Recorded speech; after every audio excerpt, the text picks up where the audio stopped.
चलिए दोस्तों, ए to Z Bhojpuri official में आपका स्वागत है। आज की न्यू वीडियो लेकर आ चुके हैं आप सभी के लिए। यह सॉन्ग का नाम है लाल घाघरा। यह सॉन्ग भोजपुरी इंडस्ट्री में बहुत ही तहलका मचाया हुआ सॉन्ग है। इस सॉन्ग को आप यूट्यूब पर जाइए और सर्च करिए लाल घाघरा और इस गीत का ज़रूर लाभ उठाइए। आप गीत को ज़रूर सुने।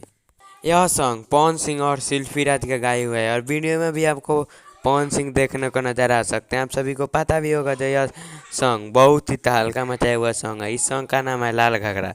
आप यूट्यूब पर जाइए, ज़रूर सर्च करिए, ज़रूर सुनिए। आप सभी को पता भी होगा जो पवन सिंह का सॉन्ग आता है कैसा आता है। बहुत ही दर्दनाक सॉन्ग है यह सॉन्ग। आप ज़रूर इस गीत का लाभ उठाएं।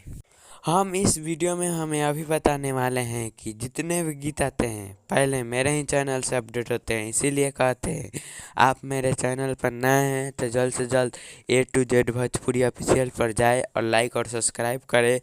अब यह वीडियो अपने दोस्तों के पास ज़रूर शेयर करें कि अगले न्यू वीडियो आपके पास ज़रूर जाए। चलिए दोस्तों, अब मेरे चैनल पर जुड़े रहने के लिए धन्यवाद। फिर मिलते हैं नेक्स्ट वीडियो में। नेक्स्ट वीडियो का इंतज़ार है। जब तक tata bye bye. Next video.